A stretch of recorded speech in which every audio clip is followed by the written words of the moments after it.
Hey guys, had a pretty big waterfall here. I used to fish this a lot when I was a kid as well. I'm up north right now. It's actually a really good waterfall. Used to be a lot better. It's still okay. You have to come at the right times though. In the fall and the spring, you got to be the first. Basically, you got to be the first person to hit it. So it's kind of hit and miss. I've caught nice 12+ inch brookies out of here, really good sized ones, and limit out almost every time. But since there's been a lot more traffic up this way and camping and whatnot, there's a pretty grim trail. It used to be pretty treacherous to get back in here. You would have to climb over all bunch of deadfall and everything like that.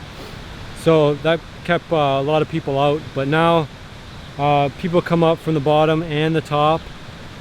So I'll show you how to fish this. I'm not going to be talking too much. I'm just going to show kind of the process here. You want to find the spots where it's deep enough to hold brookies, the base of the falls, any foam mats. If there's a foam mat, you want to drop into the foam mat because the brookies will hang out underneath them. Any spot where there's a current, you want to find the seam, so the white water, where the white water meets the slow water, in that area right along that seam you'll get brookies, and you just want to work that. You can't cast too many times. I'll throw in a pool till I'm satisfied that there's nothing in it, and oftentimes you know, it might take 10 casts to figure out how the drift is working. If you come to a spot where it's white water, all white, at the base of a fall, all white, that means the water's coming off the bottom and making turbulence. So there's not going to be a brook trout in that white water. They're going to hang back where it starts to calm down on that seam. But doing the runs is good, and then letting your line fall behind any rocks and boulders, you can often catch brookies. But not a lot of people would fish these falls. They don't understand how the falls work, but they do hold in the falls. Brook trout will hold in these falls as much as you think they won't. Excuse me, the mosquitoes are insane right now. So, you know, I don't know how the brookies get here, whether they live here full time or they fall back from the upper section. But regardless, they do live in here, and you'd find them in some spots you wouldn't expect them, and some good sized ones too. Like if this river was never fished or seldom fished, it would be stacked full of brookies. So I would not avoid doing that. I just do the same thing. I drop a worm in. So anyway, let's go. Let's get at it.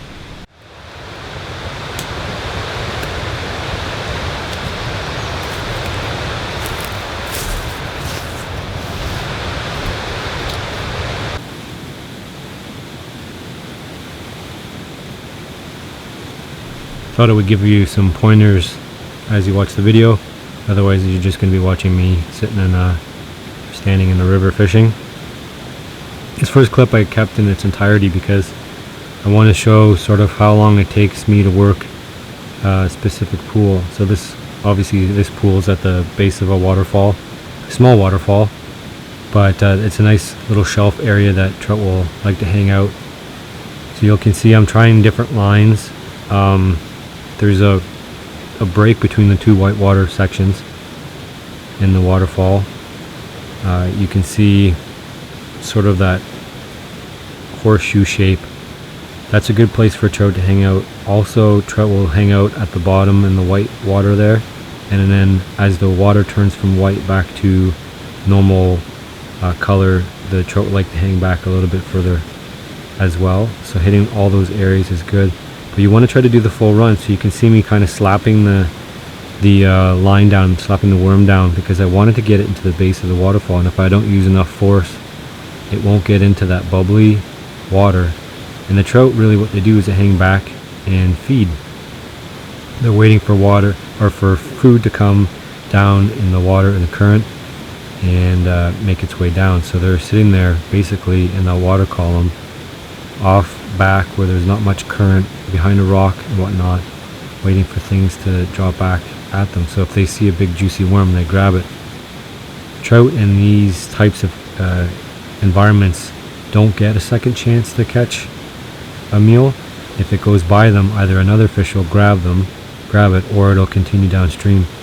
And there's a certain energy requirement that's inherent with current, living in current. So these fish don't generally get very large for that reason. They're not lake fish. They can't sit and do hardly anything. They have to fight the current constantly. Again, I'm slapping it down, trying to get it in that current. If this didn't work, I could try another part of the run. The far side would be good, as well as this near side. There could be some more still water or a back eddy. You can kind of see that from this angle here. So as you can see, I haven't done just one cast. I am just using half a worm on a hook. That's it. And sometimes it takes a little bit of time to get the right run. This is also early July, late June, and not the best for trout fishing, brook trout, prefer cold water. So they're not actively feeding right now. The water's a little bit warm, so they're not going to be using the entire water column. They're going to be finding the areas in the shade where they're not getting roasted. So you can see I managed to grab fish finally. At least a half dozen casts, maybe a little bit more. When you do catch a fish, you should do your best to bring it up on shore and not do what I'm doing and stand in the water. I've lost more than a few fish because they've suddenly come off, land in the water and swim away. So if you're planning on keeping them, and if you're using live bait, you should plan on keeping them, because oftentimes the fish will take it pretty deep. So here I am showing a pretty average sized brookie. This creek system will produce larger fish than that, but you have to get the right timing. And here I am just reworking the same water. If you do catch one fish, you can oftentimes catch another.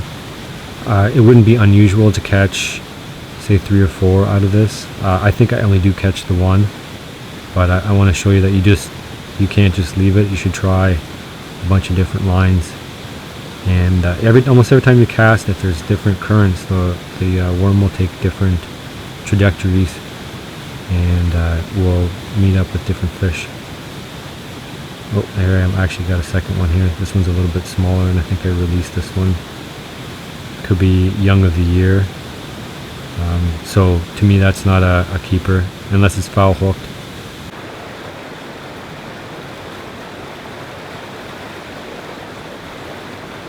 Here's another little eddy. This one I don't think produces, but it doesn't hurt to drop a worm in. You may think it's shallow, but it does offer enough cover. So a brook trout can hang down and on the bottom here and be perfectly happy.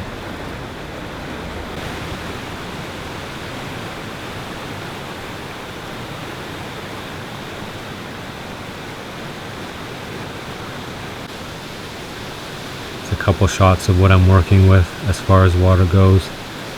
There's a series of runs and pools.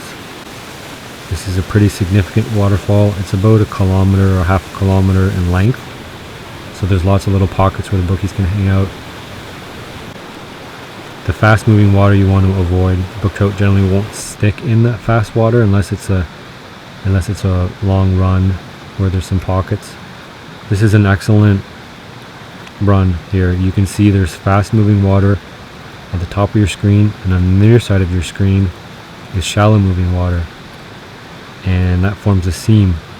So the fish will hang out just in that seam and then dart out into the fast water to grab food, or they'll hang out just in the slow water waiting for food to come to them while using minimal energy. So as I said, these fish generally don't get that big. It costs a lot of energy to swim up current, and because of that they can't grow large in size. They're spending lots of energy not on growth but on just maintaining their position in the water and getting their food. So again, I caught one fish, but it doesn't hurt to keep trying. Here's a reverse angle of the same run. You can see the fast moving water and then the seam, and you want to work that seam. You also want to do a couple drifts down the fast water in case there might be a a fish actively feeding or hidden behind a boulder. This is an interesting kind of spot. I call this really still, shallow water, but it's got that foam, that foam mat. I've caught more than I can number of fish from these areas. It's really, you'd think because it's shallow, like it's only a couple inches deep. 6 inches is enough water to hold trout, because that foam gives them shelter. They know that birds and other predators can't see them, so they feel comfortable sitting in that 6 inches of water, and then they'll dart out and feed. But dropping it in those big clumps of foam is an excellent technique to catching fish, so I wouldn't overlook them. You can see I'm just dropping and dangling in. This actually was a little bit on the shallow side. It was only a couple inches deep, but at high water time, this water could be, a foot or 2 feet deep, and that would be plenty. Even though it's still, it still will hold brookies. So I'm trying to feed it around the logs where somebody might have ignored. Oftentimes other fishes will ignore these spots too, and so they're pretty easy pickings. You just drop your worm in there. Even though you're standing right next to it, the fish can't see you. So again, work your way around, try all the various holes.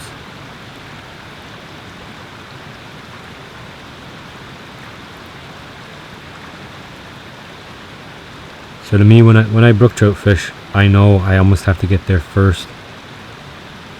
In this waterfall, because it's so big, the fish will tend to move from the high down. They'll drop down instead of swimming up from the lower sections of the river. So I have to catch the, this year's fish, meaning the 2 and 3 year old fish. There may be fish there from, from spawning, but there isn't the fish you're going to catch using a full-size worm. They're going to be on insects. So what I need to do is catch the 2 and 3 year old fish of that year, and if somebody's there before me, they'll end up catching them. It's not really difficult to catch the fish. Like I say, they're almost always feeding. Aside from high or peak sun afternoon, they will feed more at dusk and dawn and on cold weather, but they will feed almost all the time. They're very opportunistic. So really the first person that gets there will catch them. Even better if you have a secluded area or a remote area, because fewer people will fish them. This is becoming a fairly popular area. It didn't used to be. It used to be quite difficult to even get at this water. A lot of bushwhacking, a lot of deadfall. It was fairly treacherous when I used to fish it. Because there's more visitors now, there's getting to be more trails. So I'm on the offhand side of this river because I know fewer people will fish on the offhand side. On the left of your screen is a fairly beat down path, and so a lot of people will fish that, but I can get those other little pockets on the side that I'm on right now. I do end up crossing over because it gets fairly difficult to navigate. And at this point, because I'm not catching too many fish, I know it's been picked over. But I'm just showing the techniques of dropping in that. There's some foam water there, dropping in that, and then dropping in the current as well. But again, this is another productive run at the base of a waterfall. You can see how the fish would have a difficult time moving up. So once they've fallen back, they almost get stuck at the base of this waterfall. You can also work some of the pocket water on the way up. If there's anything deep enough where the soil water will not move the fish back at the bottom of a hole, so those can be little tiny eddies or little tiny pools, you should never hesitate to drop them in there.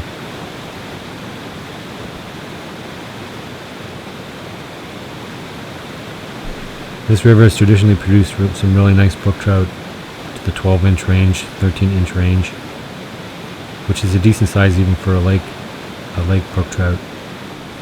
So it's even more of a trophy when you get them out of a creek here. So I'm just punching it down, letting it flow, letting it use different runs.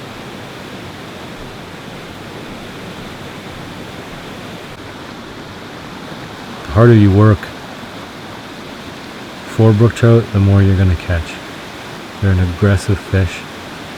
They bite hard. If you put a worm in front of them, more often than not they'll grab it. You can see here how big this run is. It goes on for a very long ways. It's very steep here. I actually make my way down to the bottom on the after the trail ends to fish some of the water that I figure hasn't been hit yet.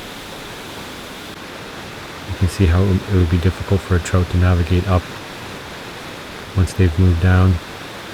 In the fall, some of the bigger fish will move up from the lower section to spawn. I'm nearing now the lower section of the river right now. So a lot of those big brookies, the big males and females, will move up to spawn in this fast moving water that have spent much of their time in the slower moving water getting nice and big. So in September is a good time once the weather starts to cool. If you can fish into October, all the better, but generally the season closes as the fish go into spawning mode. But this is a great spot to hit early spring as well. The water's cold and the fish are active, and you can often be the first person there.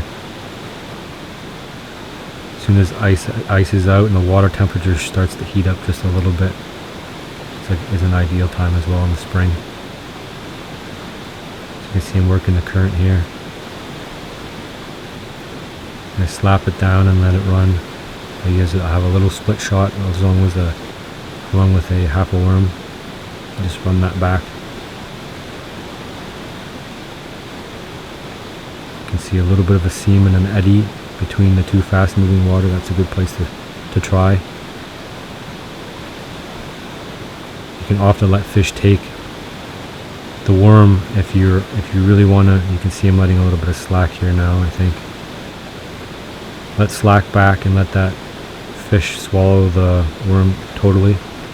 And then when you think you're ready, you want to make sure you have a good exit point. You see I look back because I want to make sure I can get back to shore quickly. And then when you feel the weight of that fish, just set the hook. And again, I'm kind of hot dogging for the camera here, getting that fish on film. But it's a good idea here just to get back on shore in case that fish falls off and plops back in the water, especially if you want to keep them. There's not much shame in keeping these brookies. They're fairly prolific.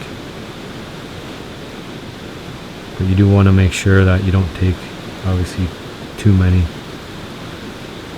But there's lots of the stretch of this river and this creek that cannot be fished. It's simply not very accessible. So there's a lot of productivity still, and generally what happens is the easier to access parts of the creek get fished and essentially get fished out, but as the other sections of the river get more populated, the new fish move in. This is the good spot where you can kind of slap into that hard water, fast moving water. Generally this isn't the greatest spot. The reason I can tell it's not super good is because of how white the water is. That white water is hitting the bottom of the creek and then bubbling up, and so the fish would have a really difficult time sitting in that water. But it's still worth a try. You never know, sometimes fish will hang out there. I just included this because I want to show how hard it was to get down to that section, and that's pretty much the reason I caught that one fish. There isn't much of a trail to get down to that little hole, and it would generally be fished from the opposite side, and so that's a little bit trickier. It is possible to fish those pockets from the opposite side of the creek by pitching over, and I'll often do that, especially if I find some of that mat water, that foam mat. I'll cast over in the foam mat, keep my rod tip high, and let that worm fall in, and let it sit and work around in that shallow pool. And then if I get a bite or a take, I'll set the hook real good and then pull over across the creek. So I hope you learned something from this video. I hope if you come across this fast-moving water, these waterfalls in these remote sections of Brookie Creek, give them a try. Not a lot of people know that you can catch brookies from such fast-moving water in waterfalls, but they do exist. You can also try a spinner, but generally I use a half a worm on a plain hook and a split shot, and that works well.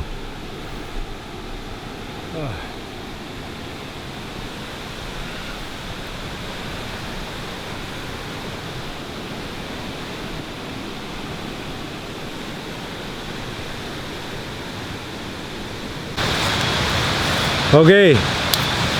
Oh, my hands demolished by mosquitoes. So it looks like we ended up with probably pickovers. Somebody else got in here before we did and got the fish. It's a little bit late now to be fishing. I've got 3 not terribly big sized brookies, and that's it. I've come out here and I've caught with a buddy 2 limits easily, and nice sized ones too. But it's late June now. It's a little late in the season. Come in the spring and the fall, and these rivers, any white water, even this is a big waterfall, but even short little sections of white water, those brookies love it. So I would encourage you to, if you find a good creek that you think has brookies in it, then find the sections that have the white water. They'll hold the brookies in the summer. And then aside from that, you got to find out where those deep pockets are, which may mean you have to bushwhack quite a bit. But just goes to show that there's some brookies in some pretty interesting locations as far as the waterfall goes. Not many people would think there'd be a brook trout at the base of a big fall. They'd be curious about how it got there, and frankly I don't know how they get there either. Maybe they fall back from the top. I know, doing a little bit of research, I know that a brook trout can jump about 2 or 3 times its length. So for a brookie that size, it can jump 3 times that size. So it can't get up those big waterfalls, but it can definitely swim down. So maybe that's how they get there. Anyway, hope you enjoyed it. I put a lot of effort into this video. It was not the easiest thing to film. As far as setting up on each spot, I had to pull and climb up and down the hill. It was exhausting, and my hands just bit up like crazy with mosquitoes. So, but I like this river. I wanted to come back and get something on film with it anyway, for my own sake. But anyway, if you like the video, give me a thumbs up. I appreciate it.